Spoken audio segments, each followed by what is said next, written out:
Hello' everyone welcome to S Dibrugarh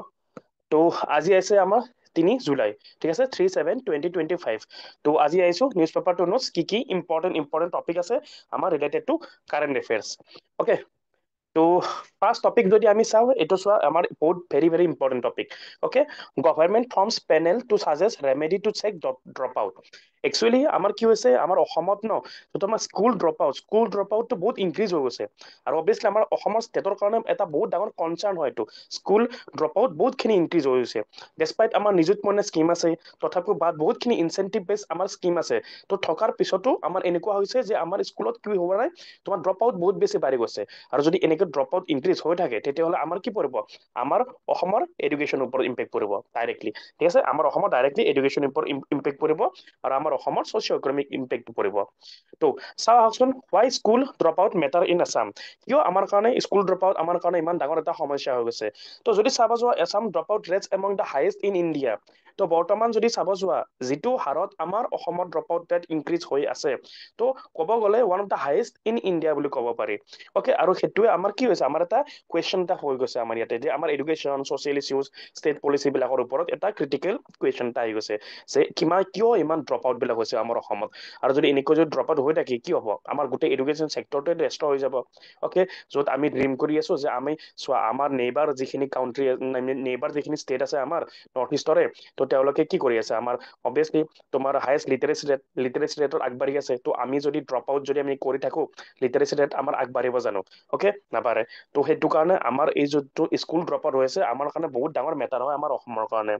তো যদি big picture চাব যে Assam high school drop out rate particularly এটা ছেকেণ্ডাৰী লেভেল অৰ্থাৎ ক্লাছ 9-10ত এটা বহুতখিনি ড্ৰপ আউট হৈছে আৰু সেইটোৱে আমাৰ অসমৰ এডুকেশ্যন চিষ্টেমটো আৰু ছ'চিঅ' ইকনমিক গ্ৰথৰ চিষ্টেমটো ঠিক আছে সেইটো তোমাৰ কি হৈছে এটা ডাঙৰ কনচাৰ্ণ এটা পৰিছে তো ইম্পেক্ট পৰিব আমাৰ এই যে ড্ৰপ আউট হৈ আছে তেওঁলোকৰ যোনটো ষ্টুডেণ্ট সকলৰ কি আছে তেওঁলোকৰ অপৰচুনিটিত গ্ৰথত ইম্পেক্ট পৰিব নিগেটিভলি ঠিক আছে লিভলিহুডত ইম্পেক্ট পৰিব কাৰণ আজি যদি তেওঁলোকে এডুকেশ্যন নাপায় ফিউচাৰলৈকে কি নাপায় তেওঁলোকে জবৰ অপৰচুনিটি তেওঁলোকৰ হাতত কমি যাব অ'কে আৰু যোনটো আমাৰ নেশ্যনেল এডুকেশ্যন পলিচি আছে 2020 আৰু আমাৰ যি গ'ল আছে যে 100% গ্ৰছ এনৰলমেণ্ট ৰেচিঅ' বাই 2030 এই গ'লটো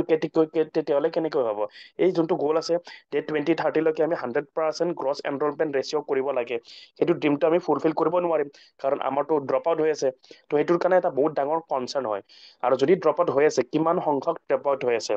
আমাক লাগিলে প্ৰপাৰ ষ্টেটিষ্টিক্স অৰ্থাৎ ডাটা আৰু এই ইয়াতে যি ডাটা দিয়া আছে তোমালোকৰ এই ডাটাখিনি ঠিক আছে ইয়াতে যি ডাটাখিনি তোমালোকে পাবা এই ডাটাখিনি প্ৰপাৰ মেইনছৰ টাইমত তোমালোকে ইউজ কৰিব পাৰিবা ঠিক আছে প্ৰপাৰ মেইনছৰ টাইমত এই ডাটাখিনি তোমালোকে ইউজ কৰিব পাৰিবা সেইকাৰণে ডাটাখিনি তোমালোকে প্লিজ নোট ডাউন কৰি থৈ দিবা তো যদি ডাটা চাব যাওঁ ছেকেণ্ডাৰী লেভেল ড্ৰপ আউট হৈছে 2023-2024ত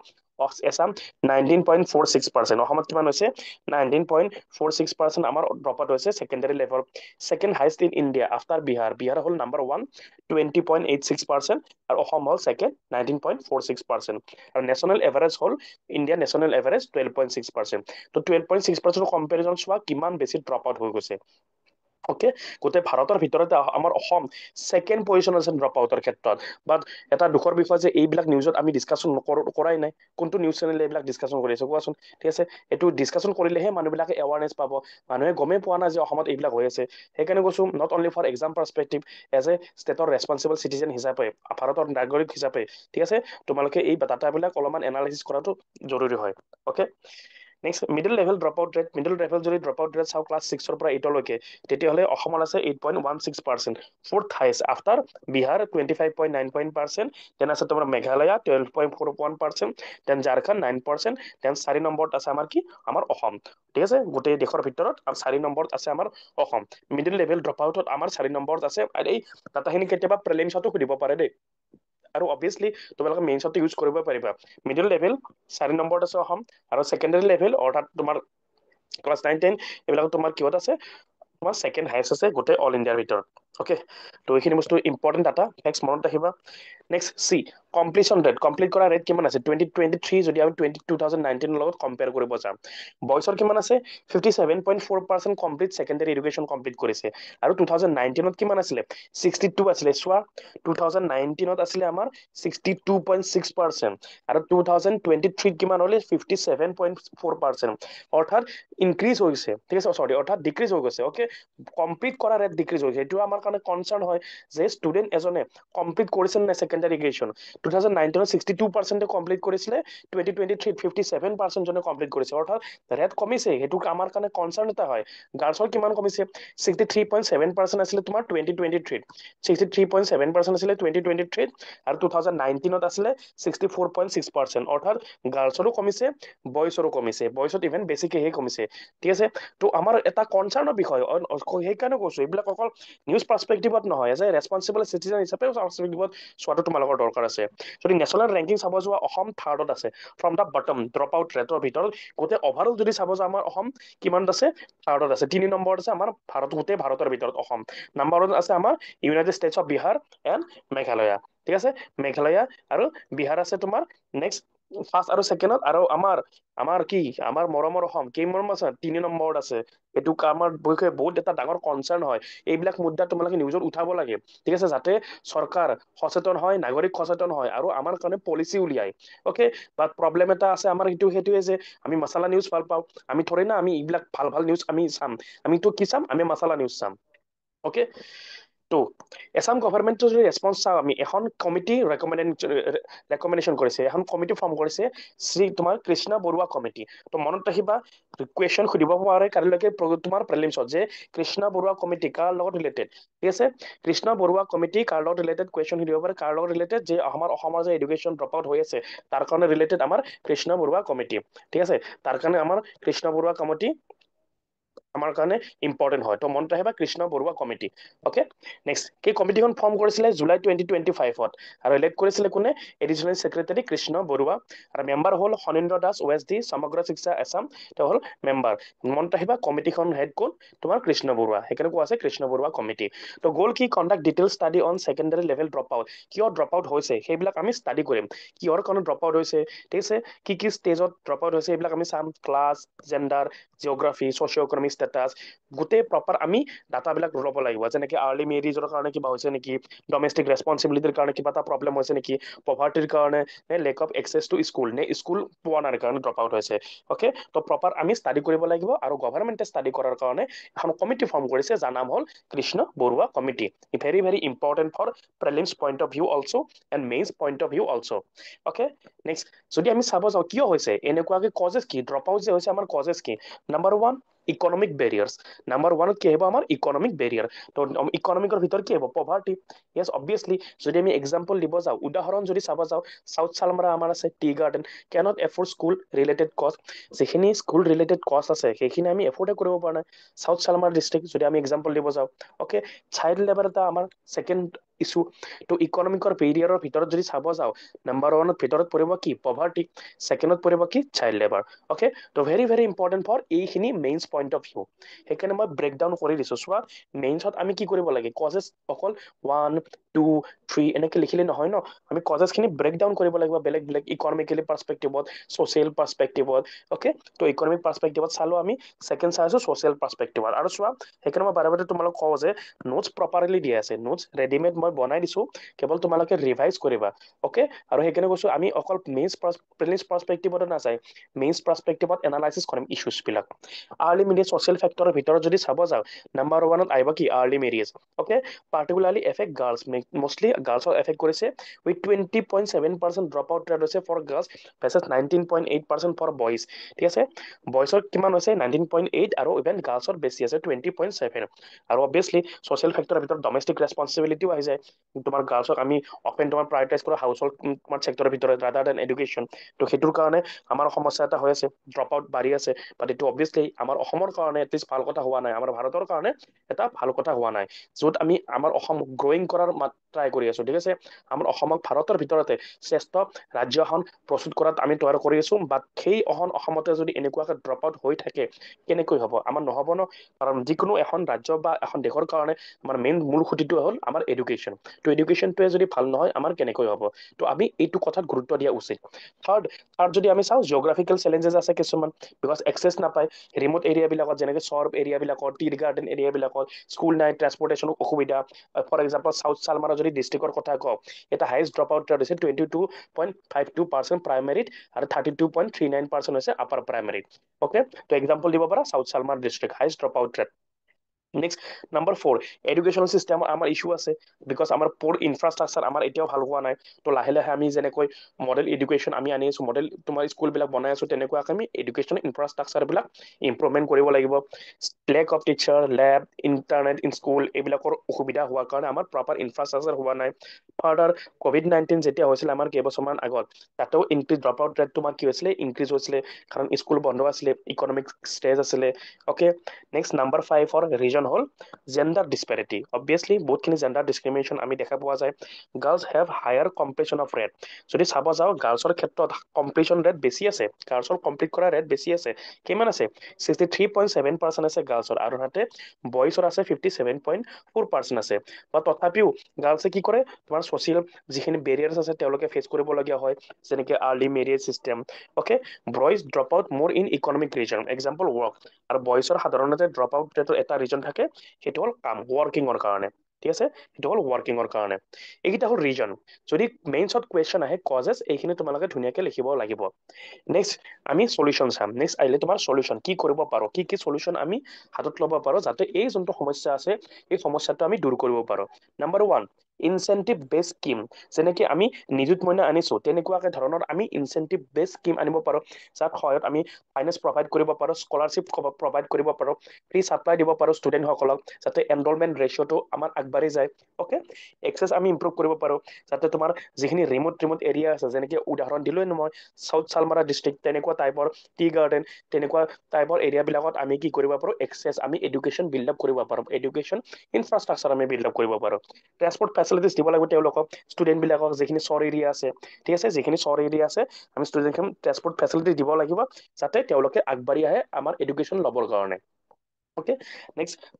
থাৰ্ড আমি কি কৰিব লাগিব, যিটো তোমাৰ ছ'চিয়েল বেৰিয়াৰ আছিলে সেইটো আমি দূৰ কৰিব লাগিব, এড্ৰেছ কৰিব লাগিব। যেনেকে আমি আৰ্লি মেৰেজৰ ক্ষেত্ৰত বহুত গাৰ্লছ বিলাকে এডুকেশ্যন ড্ৰপ আউট কৰি দিয়ে, সেইটোৰ কাৰণে আমি এৱাৰনেছ কেম্পেইন ৰান কৰিব লাগিব। অ'কে, যাতে তোমাৰ গাৰ্লছৰ এনৰলমেণ্ট ৰেচিঅ'টো আমাক আগবঢ়াই লৈ যায়। অবভিয়াছলি আমি উইমেন এম্পাৱাৰমেণ্টৰ কাৰণে কাম কৰিব পাৰো। চোৱা, গভৰ্ণমেণ্টেটো কাম কৰি আছে যে আমি চোৱা ৰিয়েল উইমেন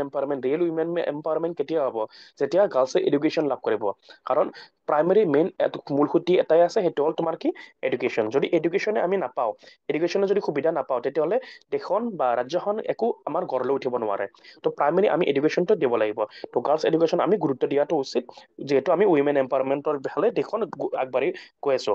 এংগেজ কমিউনিটিবিলাকক এংগেজ কৰিব লাগিব, যাতে তোমাৰ ডমেষ্টিক ৰেছপনচিবিলিটিখিনি ষ্টুডেণ্টৰ ক্ষেত্ৰত আমি যাতে ৰেছপনচিবিলিটিটো কমাই দিওঁ।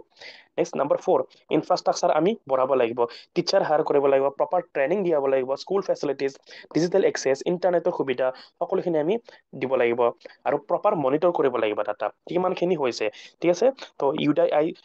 আমাৰ আছে, যাতে ড্ৰপ আউটবিলাক ট্ৰেক কৰিব পাৰে। আমি ড্ৰপ আউট যদি ট্ৰেক কৰিব পাৰো, দেন আমি টাৰ্গেটেড অডিয়েন্স আমি কৰিব পাৰো। ফৰ এক্সাম্পল আমি ইয়াতে গম পালো ন উদাহৰণ, যেনেকৈ চাউথ চালমাৰা, ঠিক আছে, চাউথ চালমাৰা ডিষ্ট্ৰিক্টত কি হৈছে, আমাৰ ড্ৰপ আউট ৰেট বেছিকৈ হৈছে। তো চাউথ চালমাৰা স্পেচিফিক আমি আমাৰ প্ৰজেক্ট এটা আনিব পাৰো, যে কিয় হৈছে চাউথ চালমাৰাত তোমাৰ ড্ৰপ আউট, তো তাৰ কাৰণে কি সমস্যা হৈছে তাতে সেই তোমাৰ ডিষ্ট্ৰিক্টখনৰ। তো সেই হিচাপত আমি তাৰ কাৰণে পলিচি এটা আনিব পাৰো, আৰু তাৰ কাৰণে আমাক কি লাগিব, প্ৰপাৰ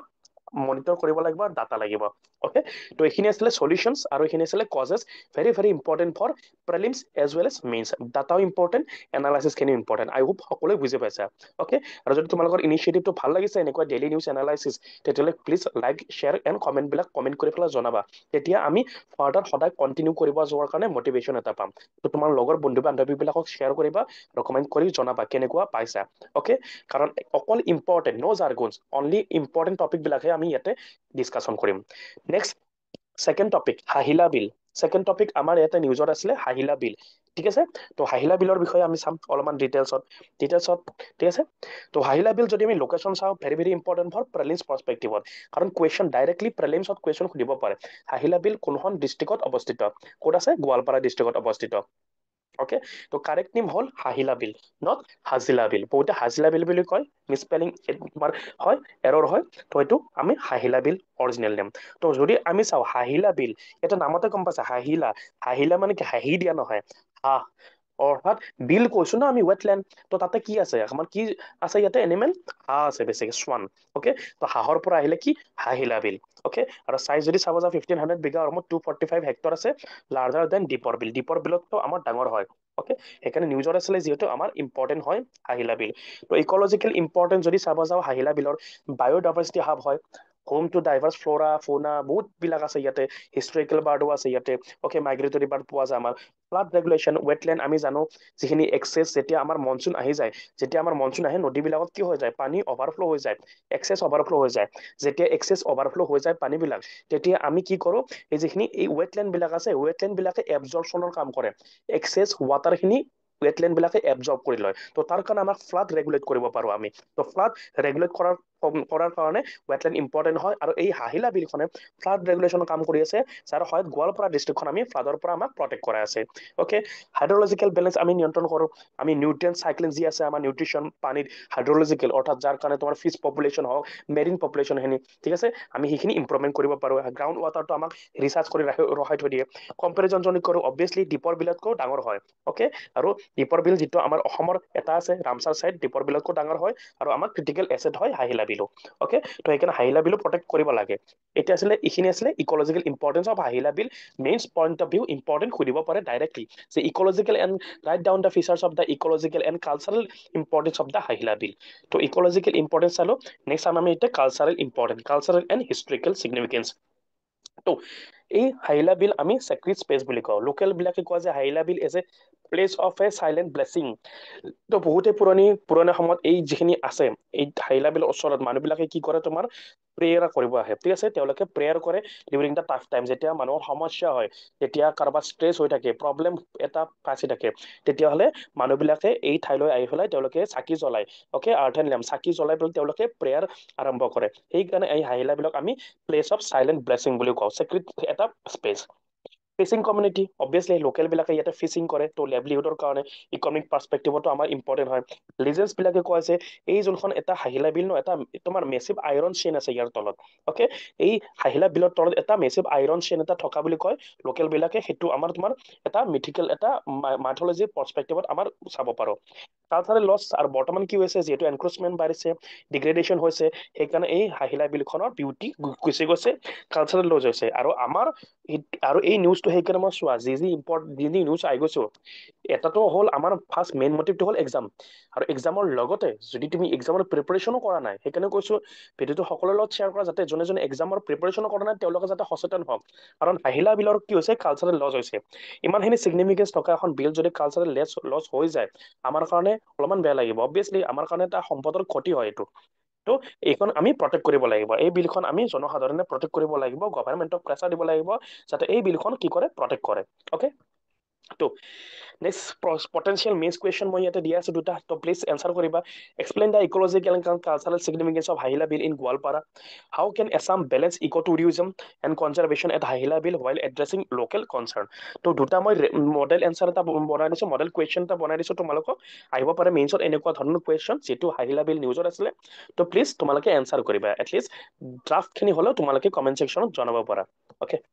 তো নেক্সট টপিক আহিলে আমাৰ ইম্পৰ্টেণ্ট, ভেৰি ভেৰি ইম্পৰ্টেণ্ট নিউজত আছিলে কালিৰ পৰা, employment link incentive, ELI scheme. Okay, তো এমপ্লয়মেণ্ট লিংক ইনচেন্টিভ স্কিম নতুনকৈ লঞ্চ কৰিছে আমাৰ ভাৰত চৰকাৰে। কিহৰ কাৰণে? অবভিয়াছলি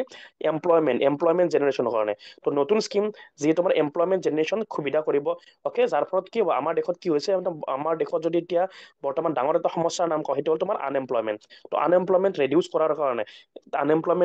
কাৰণে আমি এমপ্লয়মেণ্ট জেনেৰেশ্যন কৰিব লাগে। আৰু তাৰ কাৰণে ভাৰত চৰকাৰে আমাৰ লঞ্চ কৰিছে employment link incentive scheme, ELI scheme okay 99,446 crore ইয়াৰ কাৰণে চেংচন কৰা আছে বহুত ডাঙৰ স্কিম আছে নিউজত তো প্লিজ ভেৰি ভেৰি ইম্পৰ্টেণ্ট মই কৈছো না বাৰে বাৰে ভেৰি ভেৰি ইম্পৰ্টেণ্ট আৰু যি মই নিউজ আনিম ইয়াতে এভৰিডে বেচিছত 3টা 4টা টপিক থাকিব সকলোবিলাক টপিকে তোমাৰ prelims plus mains very very important topic থাকিব এদিনো মিছ নকৰিবা প্ৰপাৰ ডে সদায় ৰেগুলাৰ বেচিছত ৰিভাইজ কৰি ল'বা মই গেৰাণ্টি দিছো নেক্সট যেতিয়া এক্সামত বহিবা তোমালোকে মেইনছে হওক বা প্ৰিলিমছে হওক তোমালোকৰ কনফিডেন্সত বহিব পাৰিবা আৰু ডাইৰেক্ট কুৱেশ্যন ইয়াৰ পৰা মেইনছতো চিয়ৰ শ্বট কমন পৰিব ওকে তো ইউনিয়ন কেবিনেট এপ্ৰুভ কৰিছে employment link incentive scheme okay যেটো আমাৰ বাজেটত দিয়া আছিল 2024-2025 আৰু দুটা পাৰ্টত ভাগ কৰিছে এইটো স্কিম এটা হ'ল ওয়াৰ্কাৰ বিলাৰ কাৰণে আৰু এটা হ'ল কোম্পানী বিলাৰ কাৰণে আমি টোটেল ডিসকাশন কৰিম কিহৰ কাৰণে যাতে আমাৰ ম্যানুফ্যাকচাৰিং আৰু আমাৰ এমপ্লয়মেণ্ট জেনাৰেশ্যন কৰিব পাৰো তো মিনিষ্ট্ৰীৰ নাম মনত ৰাখিবা এইটোখিনি হ'ল প্ৰিলিমছৰ কাৰণে তো প্ৰিলিমছৰ সুধিব পাৰে ঠিক আছে প্ৰিলিমছৰ সুধিব পাৰে যে ইএলআই স্কিমটো কোনটো মিনিষ্ট্ৰীৰ আন্ডাৰত লোৱা আছে ministry of labour and employment মনত ৰাখিবা ministry of labour and employment okay তো চোৱা দুটা টাইপৰ আছে পাৰ্ট এ ওয়াৰ্কাৰ ইনচেন্টিভ ওকে পাৰ্ট এ আছে এটা ওয়াৰ্কাৰ ইনচেন্টিভ আৰু পাৰ্ট বি টো আছে কোম্পানী পাৰ্সপেক্টিভত তো মই ধুনীয়াকে এটা তোমালোকক ষ্টৰি দি বুজাই দিম মই ধুনীয়াকে এটা তোমাক ষ্টৰি দি বুজাই দিম দেন তোমালোকে এই গোটেই বস্তুখিনি এইবিলাক গোটেই বস্তুখিনি এইখিনি হ'ল অলপমান টেকনিকেলত এইখিনি তোমালোকৰ এক্সামৰ কাৰণে দিয়া আছে ৰিভাইজৰ কাৰণে এইখিনি হ'ল টেকনিকেল মই এটা ধুনীয়াকে ষ্টৰি দি বুজাই দি আছো আফটাৰ দা যেতিয়া ষ্টৰিটো বুজি পাবা তোমালোকে এইখিনি গোটেই বস্তু তোমালোকৰ চিয়ৰ মনত থাকিব তো এইখিনি বস্তু তোমালোকৰ হোমৱৰ্ক ৰিডিং কৰা বাট এইখিনি বস্তুৱে মই ধুনীয়াকে এটা ষ্টৰি সহায়ত বুজাই দি আছো যাতে তোমালোকে বুজি পোৱা পাৰ্ট এ আৰু পাৰ্ট বি দুটা ভাগত ভাগ কৰিছো পাৰ্ট এ টো আমাৰ ওয়াৰ্কাৰৰ কাৰণে ওকে আৰু পাৰ্ট বি টো হ'ল আমাৰ কাৰ কাৰণে এমপ্লয়াৰ ইনচেন্টিভৰ কাৰণে ওকে কোম্পানী বিলাকৰ কাৰণে মেইনলি তো এটা ষ্টৰি দি আমি বুজিম যে ষ্টৰিটো দুটা কেৰেক্টাৰ থাকিব এটা হ'ল ৰবি আৰু এটা হ'ল অনিল তো দুজন মানুহ আছে এটা হ'ল ৰবি আৰু এটা হ'ল অনিল তো এই ষ্টৰিটোৰ মাধ্যমতে আমি চাম এতিয়া ইএলআই স্কিমটো কি কনচেপ্ট বুজি লোৱা বাকীখিনি চোৱা বাকীখিনি তোমালোকৰ ডিটেইলছ মই ইয়াতে দেখি দিছো পিডিএফ তোমালোকে পঢ়িব পাৰিবাই তলত ডাউনলোড কৰিলে পিডিএফ পাই যাবা বাট ষ্টৰি কনচেপ্টটো মেইন কনচেপ্টটো সেইকাৰণে মনত ৰাখা বুজি পাইছা ন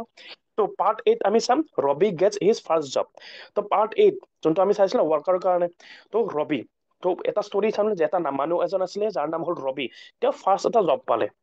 ঠিক আছে তো ৰবি নামৰ মানুহ এজন আছে যাৰ বয়স 24 বছৰ তেওঁ এটা কি পালে ফৰ্মেল জব এটা পালে এটা কোম্পানীত এটা জব পালে আৰু মান্থলি স্যালাৰি হ'ল তেওঁৰ কিমান 25,000 ওকে তো সেই তেওঁৰ যোনটো কোম্পানী আছিলে তেওঁ সেই কোম্পানীটো ৰেজিষ্টাৰ কৰা আছে আন্ডাৰ দা ইপিএফঅ অৰ্থাৎ এমপ্লয়মেণ্ট প্ৰভিডেণ্ট ফাণ্ড ইয়াতে ৰেজিষ্ট্ৰেশ্যন কৰা আছে ওকে তো ষ্টৰিটো গম পালে কি হ'ল কি কৰো আৰামছে বিন্দাছ আৰামছে ভাবা ষ্টৰিটো ৰিলেট কৰা শুনা হেডফোন লগাই পেলাই শুনা চকু মুজি ৰিলেট কৰা মই ষ্টৰি এটা ধুনীয়া কৈ আছো এজন মানুহ আছিলে যাৰ নাম হ'ল ৰবি তেওঁ ফাৰ্ষ্ট জব এটা পালে 24 বছৰ বয়স তেওঁৰ ওকে এটা কোম্পানীত তেওঁ ফাৰ্ষ্ট জব এটা কৰিলে যাৰ দৰমহা হ'ল চেলাৰি হ'ল 25,000 তো তেওঁ বহুত হেপী হ'ল ঠিক আছে তো ফাৰ্ষ্ট ষ্টেপ হ'ল তেওঁৰ প্ৰফেচনেল কেৰিয়াৰৰ ভিতৰত এইটো ফাৰ্ষ্ট ষ্টেপ প্ৰথম জব পাইছে তো ওৱান ডে তেওঁৰ যোনটো এইচআৰ আছিলে হিউমেন ৰিচোৰ্চ এইচআৰ থাকে কোম্পানী বিলাকৰ ওকে যাৰ আণ্ডাৰত কাম কৰিব মেনেজাৰৰ আণ্ডাৰত এইচআৰ কোৱা বা মেনেজাৰ কোৱা এইচআৰে তেওঁ ক'লে যে Ravi because you are a first time formal worker and your salary is below 1 lakh the government will give you a special reward under the employment link incentive scheme okay তো HR জনে তেওঁ ক'লে যে যিহেতু তুমি 1 লাখৰ তলত দৰমহা হয় আৰু তুমি প্ৰথমবাৰৰ কাৰণে জব কৰিছা ফৰ্মেল জব কৰিছা সেইকাৰণে তোমাৰ কাৰণে গভৰ্ণমেণ্টৰ এটা স্পেচিয়েল ৰিৱাৰ্ড আছে যাক কোৱা হ'ব এমপ্লয়মেণ্ট লিংক ইনচেন্টিভ স্কিম তো ৰবিৰ ভাল লাগি গ'ল তো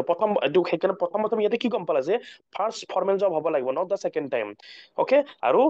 দৰমহা কিমান হ'ব লাগিব চেলাৰী বিল' 1 লাখৰ ওপৰবিলাক নিদিয়ে তো ৰবিৰটো বিল' 1 লাখ আছিলে সেইকাৰণে আমি চেলাৰী মেনশ্যন কৰিছো কিমান 25,000 তো তেওঁ এইটো স্কিম পাব তেন্তে তেওঁৰ ভাল লাগি গ'ল যে মই স্কিম এটা পাম ৰবি কি হ'ল ছাৰপ্ৰাইজ হৈ গ'ল ৰবি সুধিলে যে really what do I have to do তাৰ কাৰণে মই কি কৰিব লাগিব অবভিয়াছলি ৰবিয়ে সুধিলে আশ্চৰ্য হৈ পেলাই কি কৰিব লাগিব তো এইচআৰে এক্সপ্লেইন কৰিলে ক'লে যে তুমি যোনটো জব কৰি আছা 6 মাহৰ কাৰণে কণ্টিনিউ কৰি থাকা তুমি তোমাৰ জবটো 6 মাহৰ কাৰণে কণ্টিনিউ কৰি থাকা তেতিয়াহ'লে তুমি এটা ফাৰ্ষ্ট পাৰ্ট এই যোনটো পইচা দিব ইএলআই স্কিমটোত যোনটো পইচা দিব সেইটো দুটা ভাগত দিব সেইটো পইচা দিব দুটা ভাগত এটা ভাগ হ'ল প্ৰথম যেতিয়া তুমি 6 মাহলৈকে কণ্টিনিউ কৰি থাকিবা তেতিয়াহ'লে তুমি এটা পাৰ্ট পাবা অৰ্থাৎ 15,000 টকা তুমি পাবা ওকে মনত ৰাখিবা তুমি যদি 6 মাহৰ আগতে যদি এৰি দিয়া তেতিয়াহ'লে কিন্তু নোপোৱা তো প্ৰথম জবত তুমি যদি 6 মাহলৈকে থাকা তেতিয়াহ'লে আফটাৰ দা 6 মাহ তুমি কি পাবা 15,000 টকা পাবা গভৰ্ণমেণ্টত ওকে দেন তাৰ পিছত যেটো তুমি 12 মাহ যদি এবছৰ থাকা এবছৰৰ পিছত যদি তুমি এটা কোৰ্স এটা কৰিব লাগিব সিম্পল যাৰ নাম হ'ল ফাইনেন্সিয়েল স্মল মানি মেনেজমেন্ট আৰু এইটো হ'ল ফাইনেন্সিয়েল লিটাৰেসি বঢ়োৱাৰ কাৰণে ইয়াতে ফাইনেন্স শিকোৱা হ'ব এটা কোৰ্স কৰিব লাগিব স্মল মানি মেনেজমেন্টৰ কোৰ্স আৰু সেইটো কৰাৰ পিছত তুমি বাকিখিনি পইচা পাবা আৰু একো কৰিব নালাগে ওকে তো দুটা ইনষ্টলমেন্টত পইচা দিব এই ইএলআই স্কিমটোত অৰ্থাৎ যদি তুমি 6 মাহ কমপ্লিট কৰা এটা কোম্পানীত ফাৰ্স্ট ইনষ্টলমেন্ট এটা দিব এন্ড সেকেন্ড ইনষ্টলমেন্ট কেতিয়া দিব যেতে তুমি এক বছৰ কৰিবা সেই কোম্পানীটোত কাম তাৰ পিছত এটা তুমি সৰু এটা তোমাৰ কোৰ্স এটা কৰিব লাগিব যাৰ নাম হ'ব স্মল মানি মেনেজমেন্ট কোৰ্স অৰ্থাৎ ইয়াতে ফাইনেন্স শিকোৱা হ'ব তোমাক ফাইনেন্স বিলাক কেনেকৈ মেনেজমেন্ট কৰিব লাগে আৰু তাৰ পিছত তুমি বাকিখিনি পইচা পাবা তো গভৰ্ণমেন্টৰ চোৱা গভৰ্ণমেন্টৰ অকল এমপ্লয়মেন্ট জেনেৰেশ্যন কৰা ইয়াতে মুদ্দা নহয় গভৰ্ণমেন্টৰ ইয়াতে মুদ্দা হ'ল যাতে দেশত ফাইনেন্সিয়েল লিটাৰেচিও যাতে আমাৰ ইম্প্ৰুভমেন্ট হয় আমাৰ দেশত বুজি পাইছা ন তো গভৰ্ণমেন্টৰ অকল এটা মুদ্দাই নহয় গভৰ্ণমেন্টে চাগে ফাইনেন্সিয়েল লিটাৰেচিও যাতে আমাৰ দেশত ইম্প্ৰুভমেন্ট কৰিব পাৰো সেইটো এটা মুদ্দা হয় ওকে তো বুজি পালা তো the government will directly এই পইচাটো দিব ৰবিৰ বেংক একাউণ্টত আৰু কিহৰ থ্ৰুৱেদি using the Aadhaar part of the money may go into the saving account that he can use later obviously saving accountত গুচি যাব তেওঁৰ বেংক একাউণ্টত জমা হৈ যাব তো ৰবি obviously wow তেওঁ ফাৰ্স্ট প্ৰথম জবো পালে আৰু গভৰ্ণমেন্টে জব কৰাৰ কাৰণে ৰিৱাৰ্ডো দিলে এইটো হ'ল ফাৰ্স্ট পাৰ্ট ঠিক আছে বুজি পাইছা আৰামছে বুজি পাইছা ষ্টৰী যদি বুজি পাইছা প্লিজ লাইক কৰা তোমালোকে বুজি পাইছা ৰবি নামৰ এজন মানুহ আছিলে ঠিক আছে ৰবি নামৰ এজন কি আছিলে মানুহ আছিলে ওকে যাৰ বয়স হ'ল কিমান 24 বছৰ বয়স তেওঁৰ 24 ইয়াৰ ওল্ড তেওঁৰ ফাৰ্স্ট জব কৰিলে ফাৰ্স্ট টাইম তেওঁ কি কৰিলে জব কৰিলে চেলাৰী কিমান আছিলে 25,000 তেওঁৰ চেলাৰী আছিলে তো ফাৰ্স্ট টাইম জব কৰাৰ কাৰণে তেওঁ কি পালে এটা ইনচেন্টিভ পালে ইএলআই স্কিমৰ আন্ডাৰত তো ইএলআই স্কিমৰ আন্ডাৰত দুটা ভাগত ভাগ কৰি দিয়া হ'ব পইচাখিনি একেলগত নিদিয়ে ফাৰ্স্ট কেতিয়া দিব যেতিয়া তুমি 6 মাহ এটা কোম্পানীত কাম কৰিবা ঠিক আছে 6 মাহ কাম কৰাৰ পিছত তুমি ফাৰ্স্ট ইনষ্টলমেন্ট পাবা আৰু সেকেন্ড ইনষ্টলমেন্ট কেতিয়া পাবা যেতিয়া তোমাৰ এক বছৰ সেই কোম্পানীটোত কাম কৰিবা তাৰ পিছত তুমি এটা সৰু এটা মেনেজমেন্টৰ এটা তুমি কোৰ্স এটা কৰিব লাগিব মেনেজমেন্টৰ এটা কোৰ্স এটা কৰিব লাগিব তাৰ পিছত তুমি পইচা পাবা অৰ্থাৎ তুমি প্ৰথম জবো পালা লগতে গভৰ্ণমেন্টে তোমাক জব কৰাৰ কাৰণে ৰিৱাৰ্ডো দিছে এইটো হ'ল ফাৰ্স্ট পাৰ্ট ইএলআই স্কিমৰ বুজি পাইছা যদি প্লিজ লাইক এণ্ড কমেন্ট যদি ষ্টৰীটো ভাল লাগিছে লাইক এণ্ড কমেন্ট কাৰণ যিখিনি কথা কৈছো চোৱা ইয়াতে সেইখিনি কথা ইয়াতে লিখা আছে ঠিক আছে ইয়াতে যিখিনি মই কথা ক'লো ন ইয়াতে এইখিনি কথা ইয়াতে লিখা আছে part A worker incentive target group first time wage employer joining the formal work force আৰু ৰেজিষ্টাৰ কৰিব লাগিব ইপিএফত আৰু কিমান পইচা হ'ব লাগিব মান্থলি 1 লাখত কম হ'ব লাগিব ৰবিৰ আছিলে 25,000 তো এনেকুৱাকৈ সাবসিডি দিব লাগিব দুটা ইনষ্টলমেন্টত আফটাৰ 6 মান্থ আৰু এটা 12 মাহ কমপ্লিট কৰাৰ পিছত ঠিক আছে আৰু সেকেন্ড ইনষ্টলমেন্টটো কেতিয়া দিব যেতিয়া ফাইনেন্সিয়েল লিটাৰেচি কোৰ্স এটা তেওঁ প্ৰগ্ৰামটো কমপ্লিট কৰিব আৰু ডাইৰেক্টলি বেংক একাউণ্টত পঠাই দিয়া হ'ব তো ডিবিটি ডাইৰেক্ট বেনিফিট ট্ৰান্সফাৰ আৰু আধাৰ বেছ পেমেন্ট চিষ্টেম হ'ব ওকে তো এইখিনি বস্তু ধুনীয়াকৈ মই ষ্টৰী টাইপত বুজাই দিছো যদি তোমালোকৰ ষ্টৰীটো ভাল লাগিছে বুজি পাইছা প্লিজ তোমালোকে কমেন্ট কৰি জনোৱা তেতিয়া মই নেক্সট লেকচাৰ বিলাকতো এনেকে ষ্টৰী টাইপৰ মই তোমালোকক বুজাব পাৰিম তো নেক্সট আহিলে পাৰ্ট বি হ'ল কোম্পানীৰ কাৰণে তো নেক্সট আৰু এজন মানুহ আছে অনিলৰ এটা কোম্পানী আছে ঠিক আছে অনিল মানুহজনৰ এটা কি আছে কোম্পানী আছে তো Anil runs a small manufacturing company য'ত 30টা ৱৰ্কাৰ আছে অনিলৰ তাত 30টা ৱৰ্কাৰ আছে তো তেওঁ অনিল ভাবিলে যে মই মোৰ কোম্পানীটো আৰু অলপ এক্সপেণ্ড কৰো সেইকাৰণে তেওঁ নতুন 3টা এমপ্লয়াৰ হায়াৰ কৰিলে আৰু ইয়াৰ মাজত কোন আছিলে এজন ৰবিও আছিলে বুজি পাইছা ঠিক আছে অনিলৰ এটা কোম্পানী আছিলে তেওঁ বিচাৰিছিলে যে মই কোম্পানীটো আৰু অলপ ডাঙৰ কৰো তেওঁ 3জন নতুন মানুহ হায়াৰ কৰিলে যাৰ ভিতৰত ৰবি এজনো আছিলে পিছত কি আহিলে আমাৰ গভৰ্ণমেন্ট অফ ইণ্ডিয়া বা গভৰ্ণমেন্ট অফ এছামৰ পৰা এজন লেবাৰ অফিচাৰ এজন আহিলে অনিলক ক'লে যে Anil G since U hired মোৰ দেন 2 পিপল যে তুমি দুটাতকৈ বেছি পিপল হায়াৰ কৰিছা সেইকাৰণে তুমি ইনচেন্টিভ এটা পাবা ইএলআই স্কিমৰ আন্ডাৰত বুজি পাইছা এইটো হ'ল পাৰ্ট বি অৰ্থাৎ ইএলআইৰ স্কিমটোৰ দুটা ভাগ আছে এটা ভাগ প্ৰথমটো ভাগ হ'ল যোনে প্ৰথম জবত সোমাব তুমি জবত সোমাইছা তুমি পাবা বাট 1 লাখৰ তলত হ'ব লাগিব আৰু সেকেন্ড ৰিৱাৰ্ড কাক দিয়া হ'ব কোম্পানীটোক দিয়া হ'ব যদি কোম্পানী এটা যদি মানুহ দুটাতকৈ যদি বেছিকে মানুহ হায়াৰ কৰে দেন সেই কোম্পানীটোৰ মালিকেও পাব ইয়াৰ ফলত কি পাৰিব যোনে প্ৰথম জব কৰে তেওঁলোকৰো ভাল লাগিব আৰু ইয়াৰ ফলত মানুহে কি পাব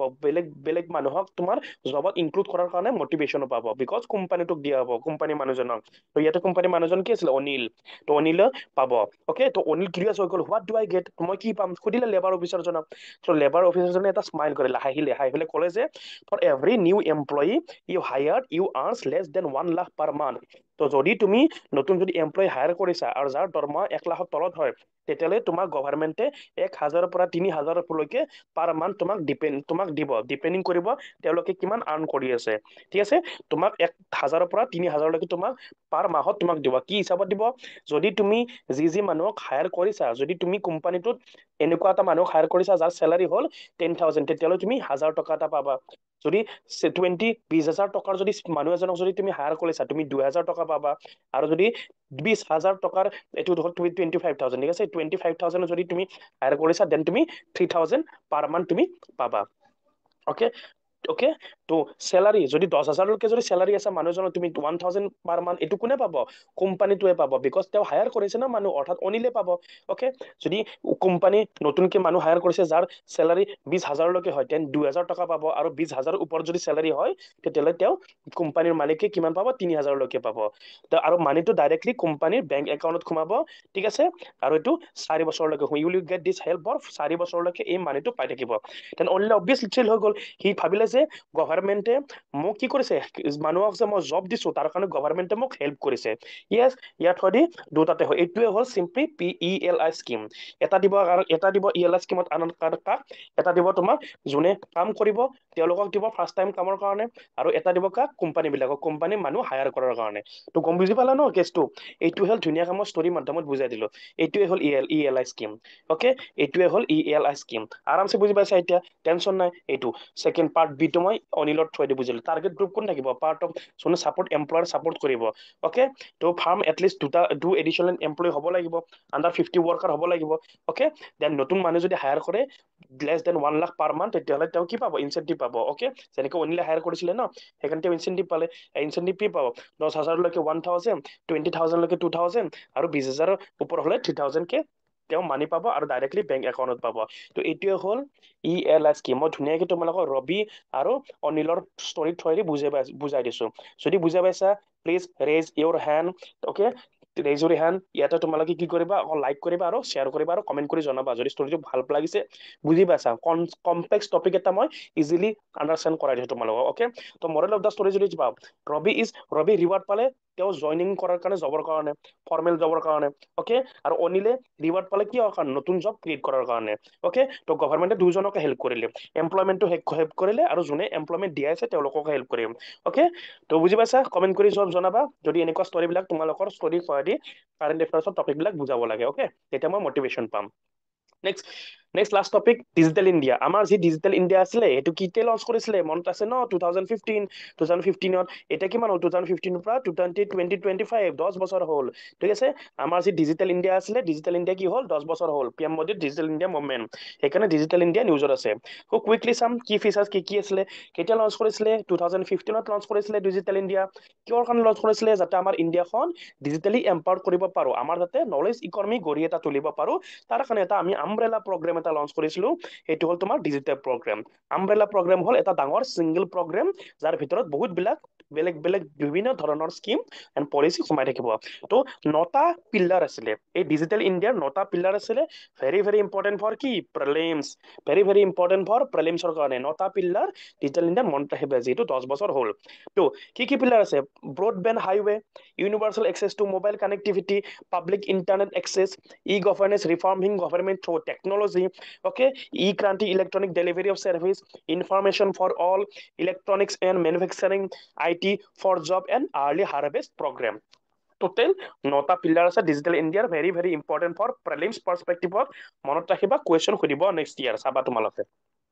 ওকে তো কি যদি মাইলস্টোন চাব 2015ত আমি লঞ্চ কৰিছিলো ডিজিটেল ইণ্ডিয়া দেন 2016ত আমি কি কৰিলো ভাৰত পে যোনটো আছিলে আমানি এপ সেইটো আমি ইন্ট্ৰডিউচ কৰিছিলো দেন 2017ত আমি GST নেটৱৰ্ক আমি ইনষ্টল কৰিলো 2018ত আমি ইনষ্টল কৰিছিলো প্ৰধানমন্ত্ৰী নদিয়াই কি লঞ্চ কৰিছিলে প্ৰধানমন্ত্ৰী গ্ৰামীণ ডিজিটেল